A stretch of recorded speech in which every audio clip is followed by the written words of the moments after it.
Ya saya ulang lagi ya. Jadi ini supaya sampean tahu. Jadi tapi kalau kefasikan itu yang mutaadiyah tadi hanya saya kayak enggo bojone orang yang membunuh, kamu nggak boleh ngendikan yang lunak, harus keras.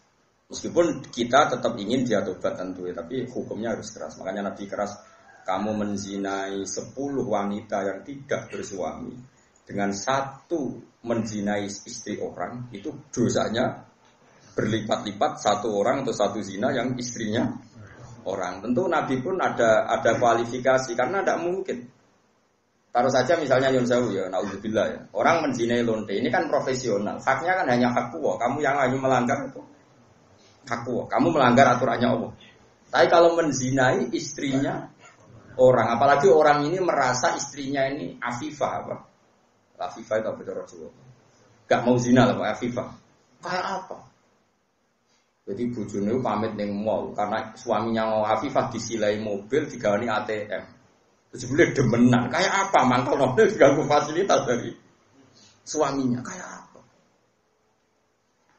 Makanya Nabi jelas ngendikan dosa besar itu antuzania bihalilati jari. Kamu menzinai istri orang. Istri orang pun di kelas-kelaskan, terutama istrinya tetangga. Ada urutannya. Jika kalau seperti ini Nabi tegas sampai misalnya Nyon Sewu ada hukum rajam.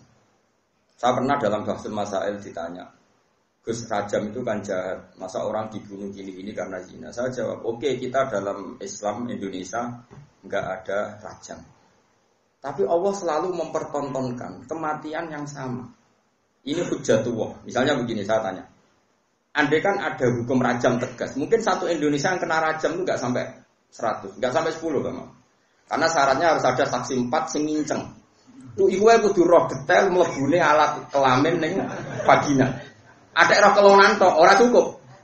Aku roh ning dhuwure tetep ora iso dalam hukum Islam. Kudu roh alat kelamine lanang mlebu ning vaginane cawe itu. Kan ra ngarah roh. Terus rohe papat kudu bareng.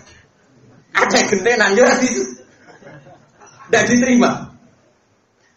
Terus parahe meneh saksi papat iki kudu adil. Ada pegawaian nginceng yo ora adil.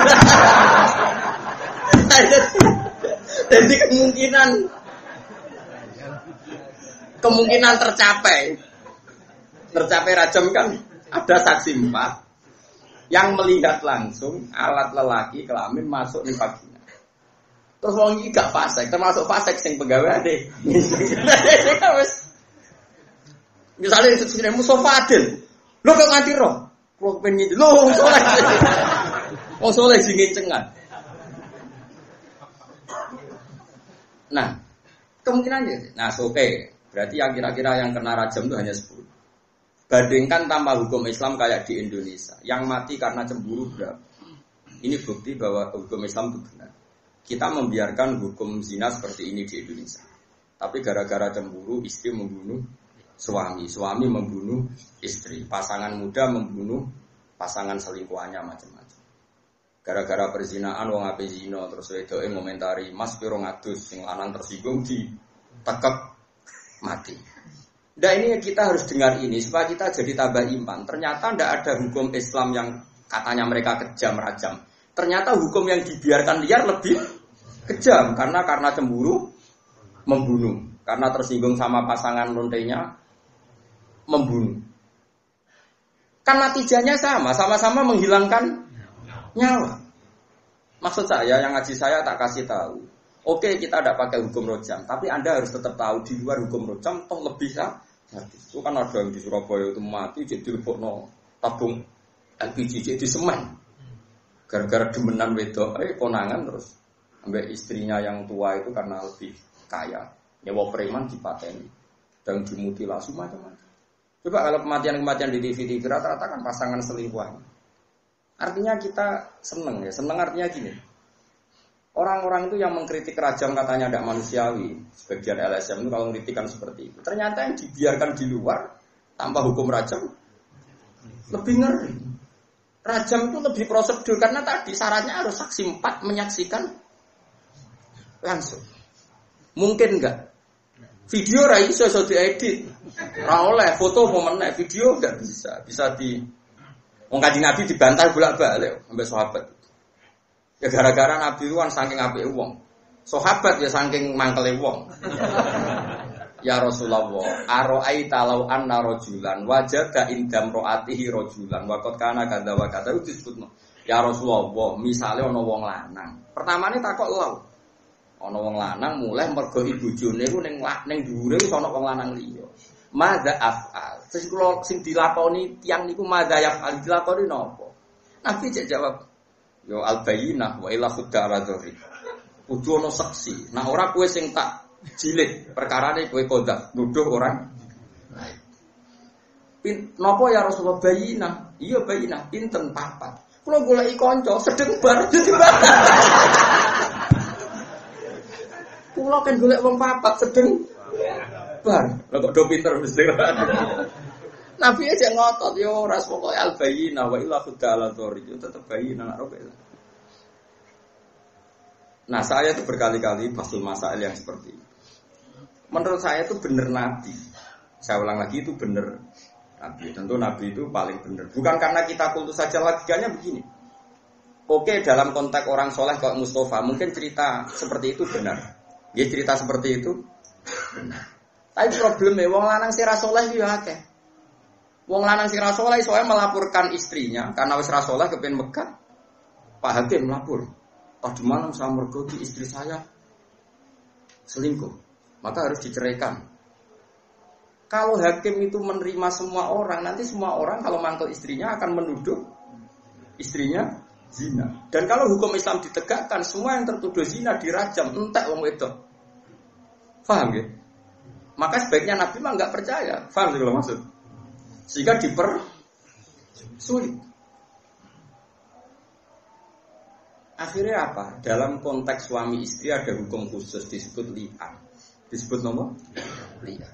Li'an itu istrinya didatangkan di masjid, zaman dulu kan tidak ada kantor pengadilan. Suaminya didatangkan di masjid. Sama-sama bersaksi tabri'ah. Tabri'ah begini, disuruh sumpah 4 kali.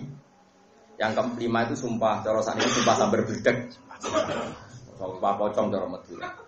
Kalau saya bohong dalam menuduh istri saya siap kena bedak atau kena laknatnya Allah. Terus istrinya di depan Rasulullah sumpah 4 kali, yang kelima saya siap mendapat azab Allah jika saya bohong. Baru terus dilepas. Furriqa bainahuma alal abad. Keduanya diceraikan alal abad abadi, sama-sama enggak boleh nikah lagi, terus diceraikan secara syar'an. Yang kok ngenteni perkembangannya pangeran, pokoknya sama-sama nantang sing gorong, nggak berbeda gitu. Utama cara saya dipelintes tronton. Kalau di daerah saya gitu kan, anak pantura, ada tukaran gitu. Aku ada nganti melok wong iku, tabrak truk. Terus yang musuhnya, ojo truk tok, meni tronton. Saking mangkelin, soalnya debat tuh. Sing mbong belah ya ngono, kecemplung segoro. Sumpah apa? Mungkin nak sing biasane Merapi, sumpah kecopot ulo, kan sesuai daerah apa? Masing-masing. Ini penting kalau aturakan ya. Jadi saya mohon sekali, jadi untuk hal-hal yang menjadi hukumannya Allah, kamu harus angkat tangan. Iya Allah meninggikan wong-wong maksiat itu lahum fid dunya. Di dunia itu pantes sih, itu ya untuk ono inan. Mulane dalau Indonesia udarane copet yo. Coba, orang kok ini jenius. Berkali-kali aksi kok gak konangan. Berarti sing dicopet itu bodoh, sing nyopet. Wah, ya repot langsung sesuai nak gak ono bahasa hukum nanti begitu. Kalau Dewarani itu orang yang menarik. Sampai banyak orang tertarik. Berarti hebat. Wah, ya repot. Lalu kalau seneng Indonesia niku anggap apa? Artinya apa itu? Apa ya? Bahasa Indonesia meskipun Nyun Sewu yang melafadzkan tokoh-tokoh nasional pun atau TV-TV nasional, bahasanya tetap ada razia Satpol PP kepada penyakit apa? Penyakit masyarakat. Bahasanya masih seperti itu, penyakit masyarakat terus. Ya pokoknya sampah masyarakat masih bagus. Tapi kan nanti kalau bahasanya dirubah hanya karena nuruti Nyun Sewu kemanusiaan, Satpol PP memburu orang yang belum dapat pekerjaan. Yang sementara, wah malah kagelan repot. Secara kula wis bener iku apa? Sampah masyarakat, penyakit. Ini bukti bahwa Allah itu kuasa. Jadi Allah itu gak ada sunnah. barang maksiat itu delalah secara nasional maupun internasional itu dibahasakan secara keras. Masuk neng Amerika ada rani lonte gitu. Kalau sering delok film-film barat, kalau nu sering delok yang konsensus mawon. Ternyata gambarannya di barat kalau ada istri sah kok suaminya selingkuh, ya sing dimarahi ya selingkuhan. Orang kok selingkuhan marahi istri resminya. Masih neng barat, masih neng negara komunis itu PKI lah, neng Cina. Sing nyolong mbek sing dicolong sing mlayu sing nyolong. Lho kok ijek Islami kok roh nak sing nyolong. Ora kok sama rata sama rasa terus. Paham ya? Mulane bener zaman Kisah almarhum. Nah, kode kula wong ndak ibu-ibu PKI ku ra ono. Asline ning atine yo duwe tau. PKI mu gaya-gayanan. Maksudnya gaya-gayanan itu fitrah manusia itu menolak paham anti Tuhan. Saya ulang lagi, fitrah manusia itu bukan gak ada PKI, bukan PKI yang organisasi. Fitrah manusia itu menolak paham.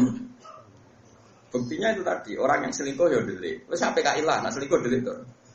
Nak nyolong delik tuh. Kamu rawat di pangeran, rawat di hukum kok. Delik. Kan wedi nuraninya sendiri. Maling ku nak konangan melayu. Orang kok sampai kak, oh serana pangeran, dunia kabeh podo sama rata sama rasa. Wes dibagi ya ora ono. Tetep melayu. PKI je melayu. Jadi makanya agama Islam disebut fitratallahi allati fatarana sa'aliyah. Pasti pikiran manusia itu ingin Islam. Ini Islam itu seperti tadi. PKI lah dari anti hukum apa, anti agama. Ternyata napas nyolong yo. Harusnya kalau dia tidak meyakini itu haram, tidak meyakini itu masalah kan nggak perlu. Dene dadi bar nyolong terang-terangan. Disentak sing di omah. Piye dunyaku mbok jupu. Dunyamu piye iki sama rata sama rasa. Sembrono iki juga agak dunyamu. Enggak juga kan. PKI Melayu sama rata sama rasanya di mana ini? Paham ya tadi.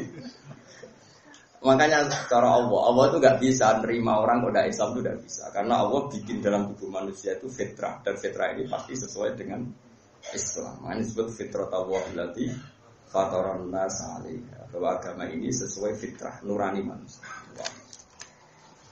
Wong kula dungan ini Muharram mergi ngaji pingpen berboten Muharram. Bismillahirrahmanirrahim. Alhamdulillah ya Rabbi ya syukur. Wala khalilika Ibrahim Rasulika Musa Sofika Isa Manasa Sujuratan Sika Sikinan Walani Yalika Rasulika Allahumma ya Allah Innaka ta'alamu sirrana wa alaniyatana fahtal maghfiratana ta'alamu afi'in ustina faghfirana wa ta'alamu hajatina fa'atina sulana ya Allah Allahumma yassir lana wa umurana yassir lana wa barik lana fi kharakatina wa sarkatina wa qina ya Allah min syarri ma lakal hamdu hatta ta'ala lakal hamdu walakal hamdu ya Allah basyar. Lakal hamdu ya Allah min al-mizan wa min ta'ala wa bilafah. Allah malakal hamdu kama bangun di jadari sika'ali wa ilanu sisana alaikan. Allahumma ya ilahana ya Allah adrib dan bi'alaika wa na'maika fi kulli halin. Adribna ya Allah bi ni'matin minka fadlin minka wa 'afwin minka hatta lana wa innana jami'an lan nahdika wa lan nahdika daiman wa anta ma'ana wa anta rabbuna fa innaka ya Allah mudarikuna ya Allah daiman wa fi kulli halin na'maika fa adrikna ya Allah bidhikal waqi ya Allah adkhilna fi hisnikal hasud ya Allah adkhilna fi hisnikal hasud wa innana ya Allah naqumu fi ad-dar ya Allah siji laka wa lil qawmati wali ilahi kalimatika hatta nahya wa namuta ala kainatin minna ya Allah ahyina mutamassikina bi dinika wa mu'linina li dinika wa mu'linina li kalimatika wa amitna ala dinil islam ya Allah barik lana fi harakatina wa sabatina Rabbana atina fid dunya hasanatan wa fil akhirati sallallahu alaihi wa sallam. Subhana rabbika rabbil izzati amma yasifun wa salamun alal mursalin walhamdulillahi rabbil alamin.